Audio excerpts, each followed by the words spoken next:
নাহনু নাযালনা যিকরা ওয়া ইন্না লাহু লাহাফিযুন। সাদাকাল্লাহু মাওলানা। প্রথম আমি অর্থটা করব। আল্লাহ বলেছেন, কোরআন আমি নাজিল করেছি এবং এটাকে ধরে রাখার দায়িত্ব আমার হাতের মধ্যে রেখে দিয়েছি। চিল্লায় কোন সুবহানাল্লাহ। কি দেশে আসলাম রে, সুবহানাল্লাহ।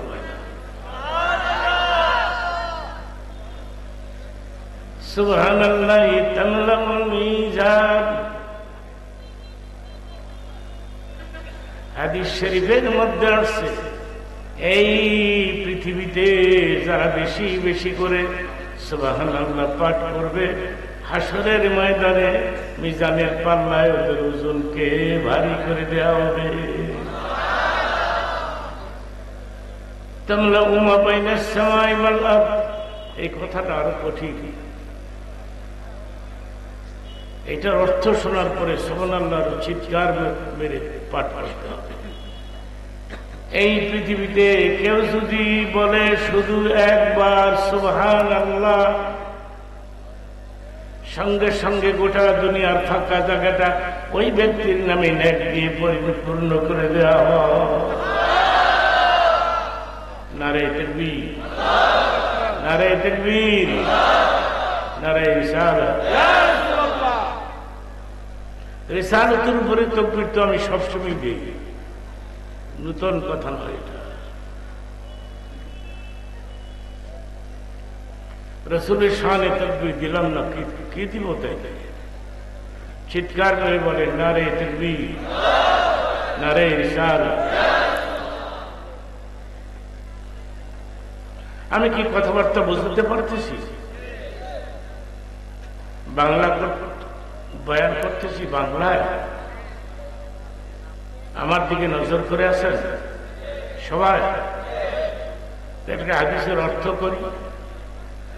হাদিস শরীফের মধ্যে আসছে, উলামায়ে কেরামের চেহারার দিকে যতক্ষণ তুমি নেক নজরে তাকায় থাকবা, সগীরা গুনাহ মাফ হতে থাকবে। হুজুরের চেহারার দাম কত? আমাদের ঢাকাতে এক শ্রেণীর লোকেরা আমাদের কাঠমোল্লা কয়, আমাকে বলে কাঠ দিয়ে বানাইছে, কাঠ দিয়ে বানাইছে। পুরুষেরা আমাদের দেখতে পারে না, মহিলারাও আমাদের লাইক করে না। গুলশান, বানানি, ধানমন্ডি, সেখানে দামি দামি মহিলারা থাকে। ওরা আমাদের দেখলে মানুষই মনে করে না। একটা হাদিসের কথা বলি, গ্রামের মহিলারা শহরের মহিলাদের চেয়ে কয়েকশো বছর আগে জান্নাতে চলে যাবে। গ্রামের মহিলারা অবলা সরলা, ভালো মন্দ বুঝে না। এখনো আলিমুল্লাহ দেখলে ঘুমটা লম্বা করে দৌড় মারে। আর শহরের মহিলারা বড় বড় চোখ খুলে আমাদের দিকে চায়, বড় বড় চোখ খুলে চায়। আর এই মোল্লারাই দেশটারে খাইছে, আমরা বলে দেশ খাইছে। মোল্লারা কাপড়ের দাম বাড়াইছে, আমরা পাঞ্জাবি লম্বা না, লম্বা পাঞ্জাবি না, লম্বা পাঞ্জাবি পড়ছি, এই জন্য কাপড়ের দাম আমরা বাড়াইছি। কাঁচা মরিচের দাম বাড়াইছিল কেন? পেঁয়াজের দাম বাড়লো কেন? যুবক বাবারা আমার দিকে নজর করে থাকবা।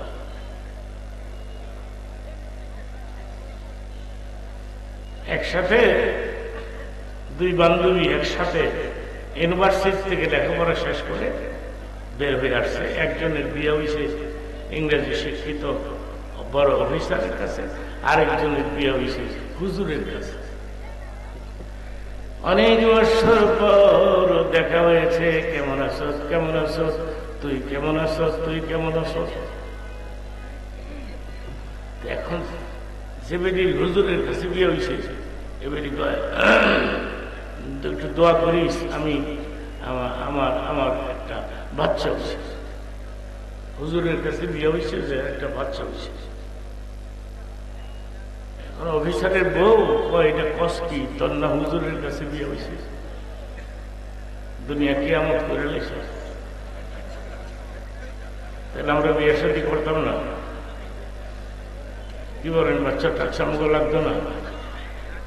কথা কয় না, কথাটা বুঝেন নাই? তা আমাদের তো মানুষই মনে করে না। এক শ্রেণীর মহিলারা তো আমাদেরকে মানুষই মনে করে না, আর পুরুষেরা আমাদের খাটমুল্লা করে। ওলামাদেরকে রেসপেক্ট করবা, সম্মান করবা, ইজ্জত করবা, ওদের বদনাম গাইও না। মান আকরামা আলিমান কান্নামা আকরামানি, এটা হাদিসের অর্থটা করি, অর্থটা শেষ হবে, এরপরে আমি দেখবো কত জোরে সুবহানাল্লাহ বলতে পারবো। মানে আকরামা আলিমান কান্নামা আকরামানি, নবী বলেছেন যারা ওলামাদেরকে ইজ্জত করো, ওলামাদেরকে সম্মান করলো, এরা যেন আমি নবীকে সম্মান করে দিল, আমাকে সম্মান করলো। চিল্লায় বলো আল্লাহু আকবার।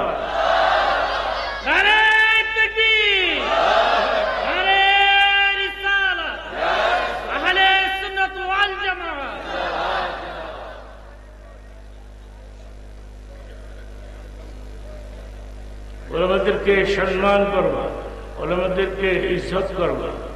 এই যে দেখো না, এক মহিলা ওলামাদেরকে কষ্ট দিয়ে বিদায় হয়ে গেল, কথাটা বুঝো নাই? চিল্লায় বুঝো নাই? ওলামাদেরকে কষ্ট দিয়া, জেলখানার মধ্যে ঢুকাইয়া কষ্ট দিয়া। তোমরা একটা কাজ করবা, একটা ছেলেকে মাওলানা বানাইবা, একটা ছেলেকে হাফিজ বানাইবা। মান কারা আল কুরআন ওয়া আমিলা বিমা ফীহি উলবিসা ওয়ালিদাহু তাযায়্যাউমাল কিয়ামাহ। অর্থটা করি, অর্থ শেষ হবে, সুবহানাল্লাহ আওয়াজটা বিকট ভাবে হবে। হাদিসের মধ্যে আসছে আসরের ময়দানে হাফিজের মা, হাফিজের বাপ, মরনার মা, মরনার বাবার মাথায় আল্লাহ পাক নিজের হাতে তাজ পরাই দিবে, তাজ পরাই দিবে। নারায়ে তাকবীর। ঠিক আছে, এই জোরেই চলছে। আমার ওয়াজ তো এই ধরনেরই, বানায় আবার প্রত্যেক কথা লই না। আমি তো সুন্নি আকীদার একজন মৌলবী। আমার আব্বা তো সরসিনা খলিফা ছিলেন, মুরিদ না খলিফা। আমার বাবার তাহাজ্জুদের নামাজ কাজা হয়নি।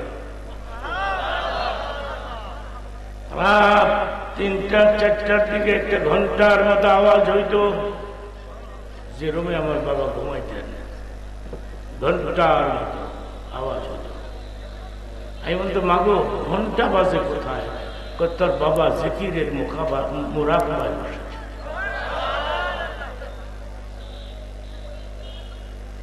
আমি তো জন্মগতভাবে সুন্নি আকীদার মানুষ, কিয়ামের পক্ষের মানুষ। তবে আমি এমন এক জায়গার সর্বদলীয় বক্তা নই।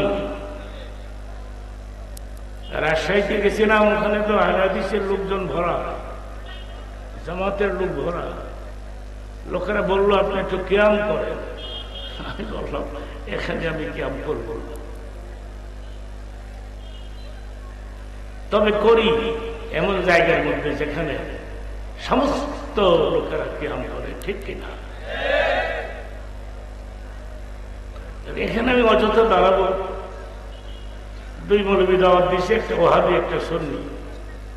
মিলাদ যখন স্টার্ট হয়েছে, এক হুজুরে দাঁড়াইছে আর এক হুজুরে বৈশা দিয়েছে। বাড়িওয়ালাকে আমি কি করব?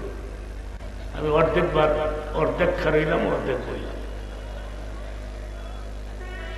আমি দোনো মোল্লারে খুশি করি। আসলে আমি কিয়ামের পক্ষের মানুষ। চিল্লায় বলেন মারহাবা। যেখানে লোকেরা কিয়াম করে না আমি করি না, যারা করে আমি করি।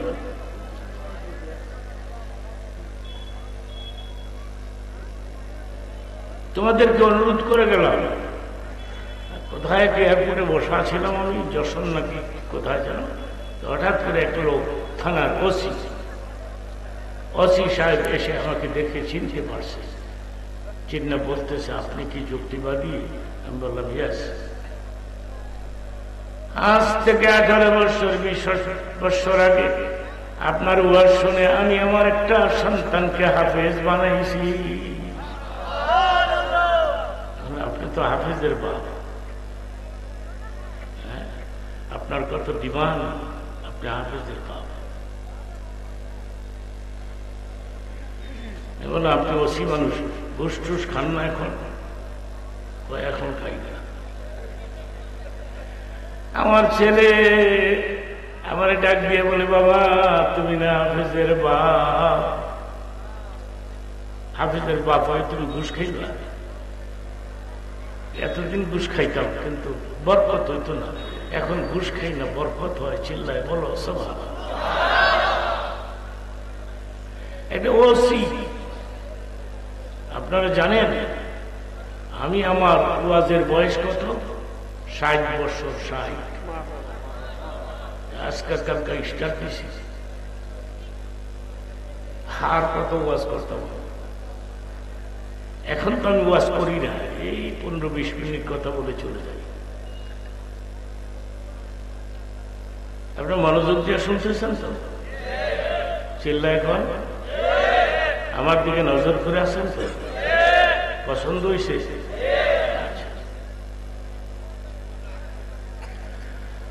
আজ থেকে 20 বছর আগে জীবনের প্রথম আমি ওয়াজ করতে গেছিলাম বরিশাল স্টিমারে। হঠাৎ করে দেখলাম স্টিমার ঘাটে 10-12 জন লোক নিশান হাতে নিয়ে দাঁড়িয়ে আছে। ওরা যুক্তিবাদী জিন্দাবাদ, ফলনা তলনা জিন্দাবাদ করবে। কিন্তু আমি নামিয়ে ওদের সামনে চলে গেছি, কিন্তু তাকবীর দেয় না। আমার ইসি গায়ে হুজুর যুক্তিবাদী আইসে, মেজাজটা কেমন খারাপ লাগে। মানুষ সিনস্তা তো কেলে গাইছে।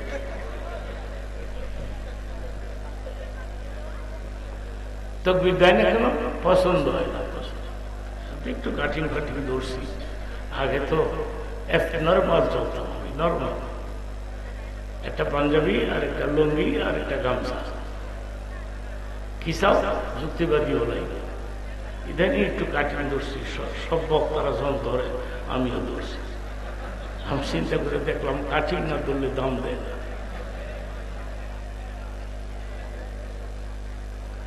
হাফিজের বাপ হও, হাফিজের মা হও। উলবিসা ওয়ালিদাহু তাজা ইয়াউমাল কিয়ামাহ। হাফিজের মার মাথায়, বাবার মাথায় আল্লাহ পাক নিজের হাতে তাজ পরাই দেন। নারে তাকবীর, নারে রিসালাত। আমি কি ছোট্ট একটা উদাহরণ দিব কথাটা বোঝাবার জন্য? মনোযোগ দিয়ে শুনতে হবে। মাঝখান দিয়ে একটু দুরূদ শরীফ পাঠ করি। আল্লাহুম্মা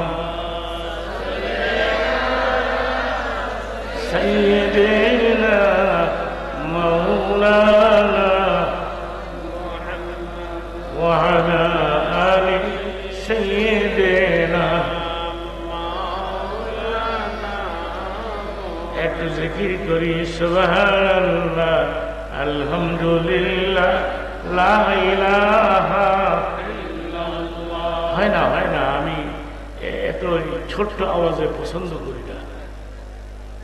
কেউ দাঁড়াবেন না, কেউ বাইরেও যাবেন না। আমার কথাগুলো এই আধা ঘন্টার মতো আমি বলবো, এরপরে পরবর্তী বক্তা আসবে আপনাদের সামনে বয়ান করবে। একটু জিকির করি। সুবহানাল্লাহ, আলহামদুলিল্লাহ, লা ইলাহা ইল্লাল্লাহ।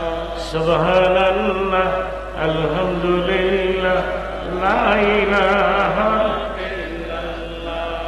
আমি আমেরিকার একটা ছোট্ট ঘটনা বলবো, 2 মিনিটে বলবো।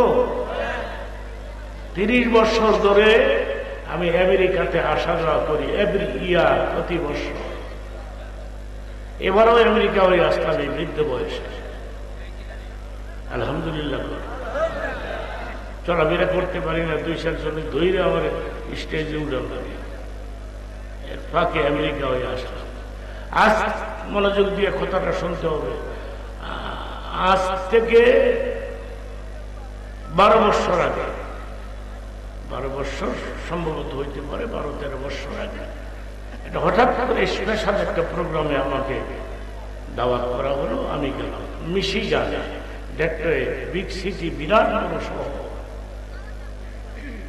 ওখানে গেলাম, ওখানে গিয়ে দেখি একটা মসজিদ এত বড়, 1000 লোক একসাথে জামাতে নামাজ পড়ে।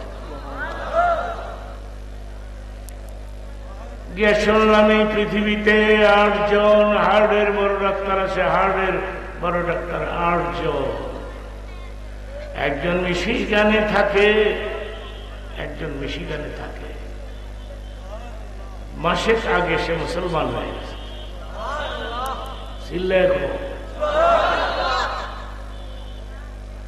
মাঝে মাঝে ভাবলাম আমার বুকে, মাঝে মধ্যে আমার বুকের বাম দিকে ব্যথা হয়, ব্যথা হয়, এই সাইজে ব্যথা হয়। তো ভাবলাম হার্টের এত বড় ডাক্তার, যাই একটু অ্যাপয়েন্টমেন্ট নিয়ে যাই, বুকটা একটু দেখায় যায়। তো ফর্মের মধ্যে লিখছে মাওলানা মীর হাবিবুর রহমান, যুক্তিবাদী মুক্তিবাদী হইতে শোনা। আর যুক্তিবাদী কি জিনিস এটা বুঝো, মাওলানা মীর হাবিবুর রহমান। আমি গেছি, আমার দেখে বলতেছে মাওলানা আসসালামু আলাইকুম, welcome Maulana, sit down please, আপনি বসুন। আমাকে বলতেছে বসুন।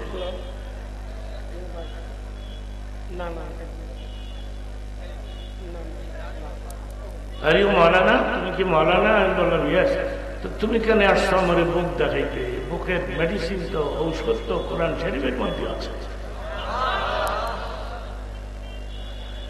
আলা বিযিকরিল্লাহি তাতমাইন্নুল কুলুব। মাওলানা, তুমি সকালে বিকেলে 2 টাইম একটু জিকির কইরো, তোমার বুক মজবুত থাকবে, হাড় শক্ত থাকবে। জিকির করতে বলছে, জিকির জিকির। জিকিরকে ক্রিটিসাইজ করে এক শ্রেণীর ওলামারা আমাদের দেশে, আমি নাম বলবো না, ক্রিটিসাইজ করে, জিকির কোথাও নাই। সুবহানাল্লাহ, আলহামদুলিল্লাহ, লা ইলাহা লা ইলাহা ইল্লাল্লাহ। ধাক্কাটা ডান দিকে মারবেন না বাম দিকে? ডাইনে মারবো না বামে? বামে। বামে। উত্তরটা কেমনি দিলেন? খুশি হয়ে গেলাম। বাম দিকে। শয়তান জাসিমুন আলা কলবি বনি আদম, প্রতিটি মানুষের কলবে একটি করে শয়তান বসে আছে। একজন সাহাবী দাঁড়িয়ে বলেন, নবী গো, আপনার সঙ্গেও কি শয়তান আছে? কঠিন কথা না এটা। নবী উত্তর দিলেন, ইন্নাল্লাহ আ'নানি আলা শাইতানি ফাসলামা। বুখারী শরীফের ইবারত এটা, যে আমার পেছনে শয়তান আছে, তবে আমার কথাটা শেষ হবে চিল্লায় সুবহানাল্লাহ কেমন লাগবে? রেডি? রেডি? আমার পেছনে শয়তান আছে, তো আমার শয়তানটা আমার কাছে কালেমা পড়ে মুসলমান হয়ে গেছে।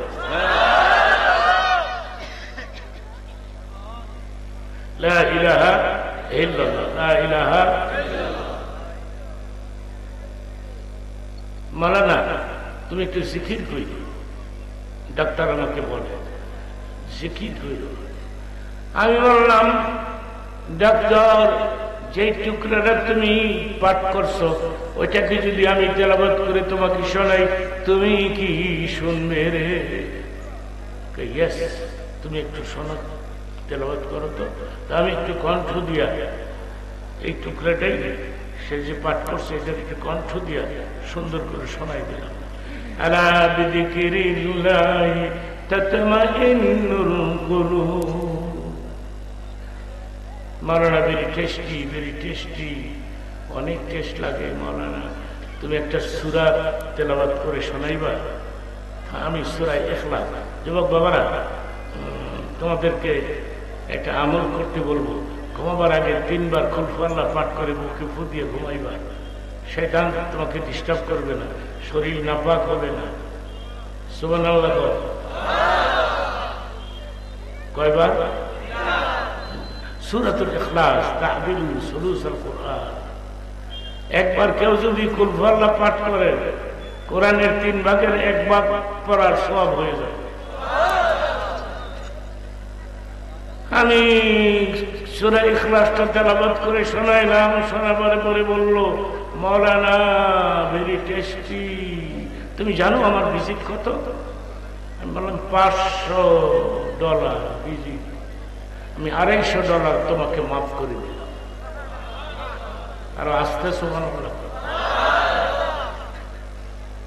কাউন্টার থেকে বাকি টাকাটা নিয়ে যাবে। আমি বললাম, তুমি এতগুলো টাকা কেন কনসিডার করলা? কেন তুমি আমাকে ছেড়ে দিলা? তুমি কোরআন তেলাওয়াত করে শোনাইছ। মনে মনে কই আরেকটা সূরা যদি পড়তাম পুরাটাই মাফ হল। এরপরে ফাইনাল রেজাল্টটা বলি তোমাদেরকে। এরপর থেকে আমার বুকের বাম দিকে যদি পেন হয়, ব্যথা হয়, 10-12 বার ইল্লাল্লাহ ধাক্কা মারি, 1 সপ্তাহ ব্যথাও থাকে না। নারায়ে তাকবীর, নারায়ে রিসালাত। আমার তো আলোচনা শেষের দিকে আসতেছি, পরবর্তী বক্তা তো রেডি রাখতে হবে। সেই কতক্ষণ ধরে অসুস্থ মানুষ বক্তা আছে না? আচ্ছা, এটা পরে মেহরাজের কথা, মেহরাজের ওয়াজ তো রেকর্ড করে আমি মার্কেটিং ছেড়ে দিচ্ছি, এটা আপনারা শুনবেন। আজকে আমি যে বিষয়ের উপরে কথা বলতেছি সেটা হলো একটা ছেলেকে মাওলানা বানাইবা। হ্যাঁ, মেহরাজের ওয়াজ পরবর্তী বক্তারা আমার পেছনে যারা আসে তারা না হয় শোনাবে। আমি তোমাদেরকে অনুরোধ করবো, একটা ছেলেকে মাওলানা বানাও। হ্যাঁ, একটা হাফেজের বাপ হোক, হাফেজের মা হোক। আমার দিকে টাকা, এই একটা স্পেশাল প্রোগ্রাম চলছে, মনে করেন মহিলাদের প্রায় 1000-1200 মহিলা একত্রিত একটা প্রোগ্রাম করতেছে। হঠাৎ করে একজন হাফেজের মা সেখানে উপস্থিত হয়েছে। বাইদি বাই কথাটা সবাই শুনে ফেলছে। সমস্ত মহিলারা একত্রিত হয়ে বলছে, আপনি হাফেজের মা, আপনার ডিমান্ড বেশি, আমাদের চাইতে অনেক বেশি। من قرأ القرآن وعمل بما فيه ولبس والده তাজা ইয়াউমাল কিয়ামা। হাশরের ময়দানে আল্লাহ পাক হাফিজের মা, হাফিজের বাবার মাথায় তাজ পরাই দিবে, তাজ পরাই দিবে। ওই তাজটা দুনিয়ার সূর্যের চেয়ে কয়েক হাজার গুণ আলো বেশি হবে। একটা উদাহরণ দিই, উদাহরণ দিয়ে হাদিসের সঙ্গে কথাটাকে মিলাই দেব না। একটা উদাহরণ দিচ্ছি তোমাদেরকে, তোমরা উদাহরণটা মনে রাখবে। এক লোক জায়গা জমি বিক্রি করে পোলারে লেখাপড়া করেছে, পোলার চাকরি পাইছে, এসপি হয়েছে, সুপারিনটেন্ডেন্ট পুলিশ। চিঠি লিখছে, বাবা জায়গা জমি বিক্রি করে তোমার শিক্ষিত করো, খেয়াল করে শুনতে হবে। পরে আমি হাদিসের সঙ্গে মিলাই দেব কথাটা। বাবা তোমাকে লেখাপড়া করাইছি, তুমি এসপি হইছ, মন চায় আমি শহর দেখতাম। এসপি চিঠি লিখছি, বাবা মার কাছ থেকে 10টা টাকা লইয়া তুমি লঞ্চে উঠবা, লঞ্চে ওইটা নারায়ণগঞ্জে নামবা, নারায়ণগঞ্জে নাইবা টিকিট কাটবা, টিকিট কাইটা গাড়িতে উঠবা, উঠা তুমি ওখান থেকে কমলাপুর আসবা, আমি গাড়ির ড্রাইভার পাঠাই দিলাম। কেউ আছে? বক্তা আছে? কে আছে?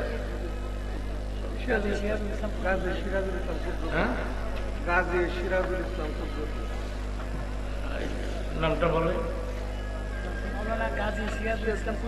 কাজী কই?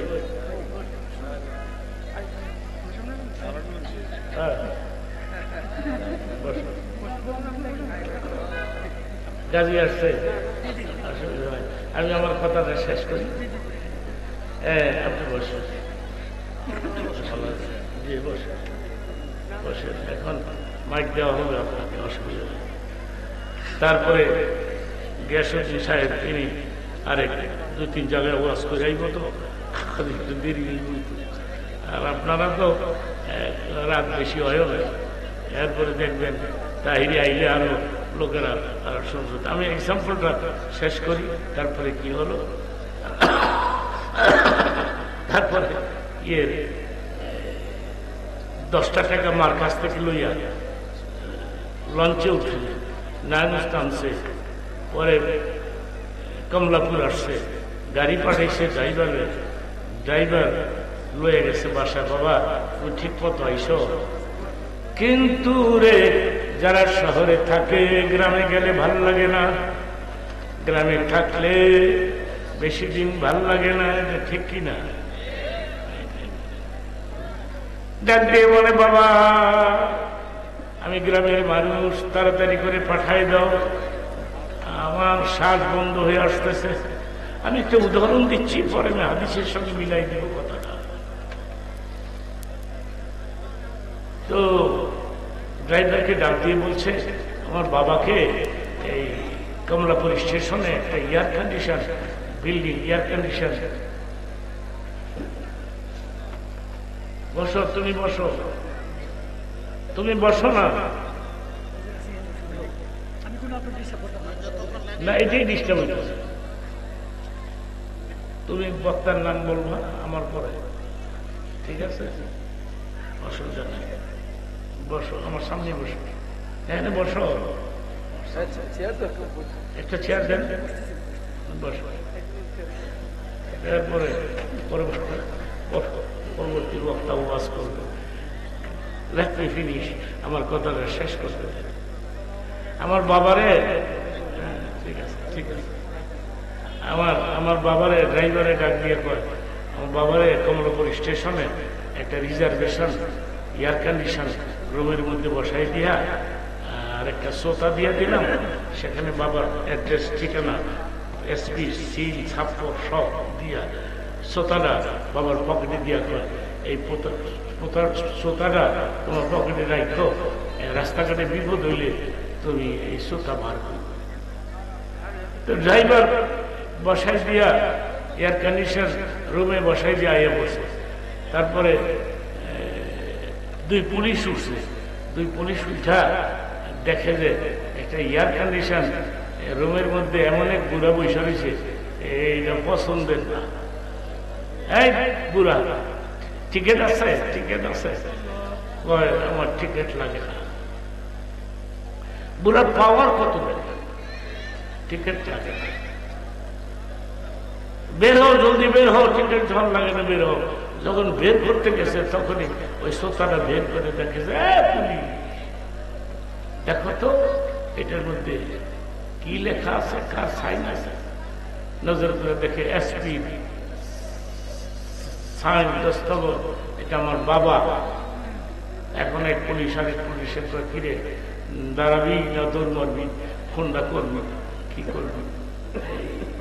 চাচা এক কাপ চা দিব, আমি চা খাই না। একটা পান দিব, পান খাই না। কমলাপুর থেকে পাহারা দিতে দিতে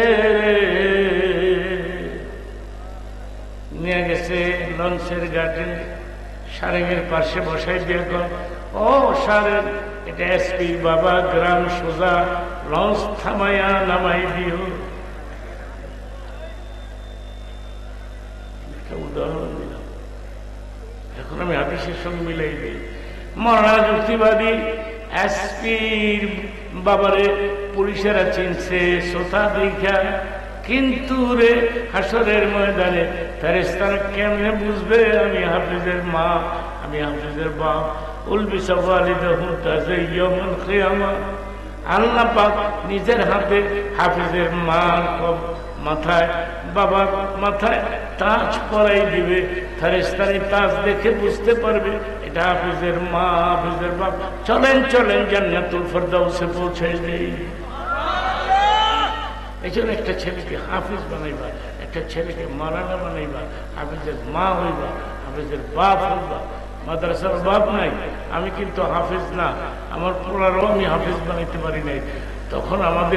তখন আমাদের সময় তো মাদ্রাসাই কম ছিল, এখন কি মাদ্রাসার অভাব আছে? কত গ্রামে গ্রামে মক্তব মাদ্রাসা ফিরে গেছে। আমি আমার একটা মেয়েকেও হাফেজও বানাইতে পারি নাই, পোলারও হাফেজ বানাইতে পারি নাই, আমি নিজেও হাফেজ হইতে পারি নাই। আমার বাবা ভর্তি করে দিছিল হাফেজ হওয়ার লেগে, পরে দড়ি দড়ি সিরাইয়া বসি, বাবা আমার দ্বারা সম্ভব না, আমি পারতাম না হাফেজ, আমার কপালে নাই। কিন্তু 16 বছরের একটা ছেলে 1 বছরে 30 পারা কোরআনের হাফেজ হয়ে গেছে। এটা আমাদের দেশে রেকর্ড হয়ে গেছে। পৃথিবীর 50টা দেশকে হার মানে আমার দেশের ছেলের একজন হাফেজ, সে প্রথম প্রাইজ নিয়ে ফেরত আসছে। ঠিক কিনা? চিল্লায় বলো না রে তাকবীর, চিল্লায় বলো মারহাবা। সেই জন্য আমার বক্তৃতায় যে কথাটা আজকে বুঝাইলাম সেটা হলো যে তোমরা মাদ্রাসায় একটা ছাত্র ভর্তি করে দাও, হাফেজের বাপ হও, হাফেজের মা হও, এটা কাজ দিবে তোমার হাসরের ময়দানে। কাজী কমিটিকে, ইন্তেজামে কমিটিকে আমি ধন্যবাদ দিলাম, মোবারকবাদ দিলাম যে আপনারা আমাকে দাওয়াত করে নিয়ে আসছেন এবং অনেক লম্বা সময় আমি কথাবার্তা বললাম, আপনারাও চুপচাপ খামোশ হয়ে বসে আছেন। পরবর্তী বক্তা আসবে, আমার পরেই আসবে, এখন ওয়াজ করতে আপনাদের সামনে। আপনাদের সঙ্গে আবার দেখা হবে আমার, যদি বেঁচে থাকি। আমি আল্লাহরে বলছি, আল্লাহ এই নির্বাচন পর্যন্ত তুমি আমার বাসায় রেখো, নির্বাচনের নমুনাটা দিয়ে গেলে বাংলাদেশের নমুনা নির্বাচন হইব কিনা কেমনে, আমি তো মনে করি হবে না। আওয়ামী লীগের লোকেরা নির্বাচন করবে না, করবে তো। এখন এরা ধামাচাপা চুপচাপ করে পয়লা রয়েছে, কিন্তু একসাথে একটা টান ভারিতে পারে, আবার যুদ্ধ শুরু হইতে পারে, মারামারি শুরু হইতে পারে। হ্যাঁ, হইতেও পারে, আল্লাহ না করুক। আল্লাহর কাছে কইছি, আয় আল্লাহ, এখন নির্বাচন নিয়ে যে তর্ক বিতর্ক শুরু হয়েছে আমাদের দেশে, এটা হবে কি হবে না কেন জানে, আল্লাহ জানে। তাকে আমি আল্লাহরে বলছি, আল্লাহ 1 বছর তুমি আমার বাসায় রেখো, আমি নির্বাচনের নমুনাটা দেখে দেব, নির্বাচন হবে কি হবে না।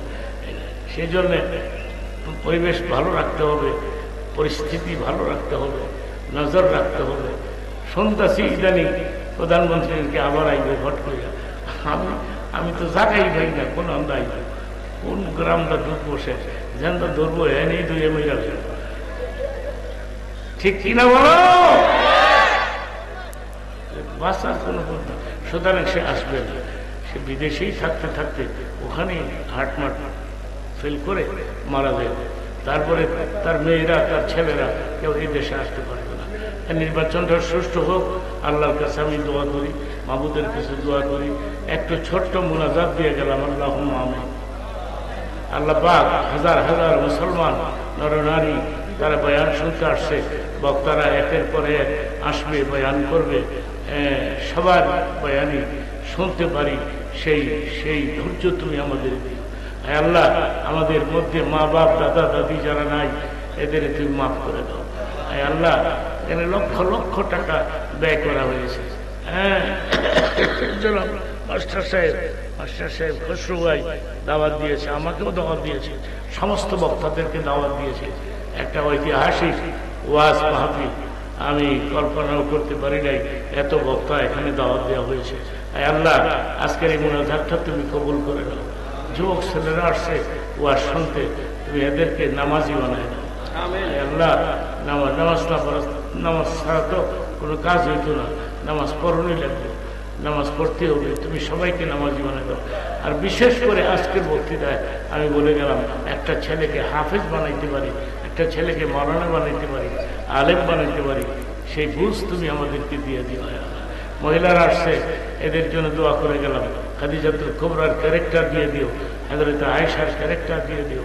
হ্যাঁ, আর মাসুম বাচ্চারা, ছোট ছোট বাচ্চারাও মাঝে মধ্যে বসে আছে, ওয়াজ শুনতে আসছে।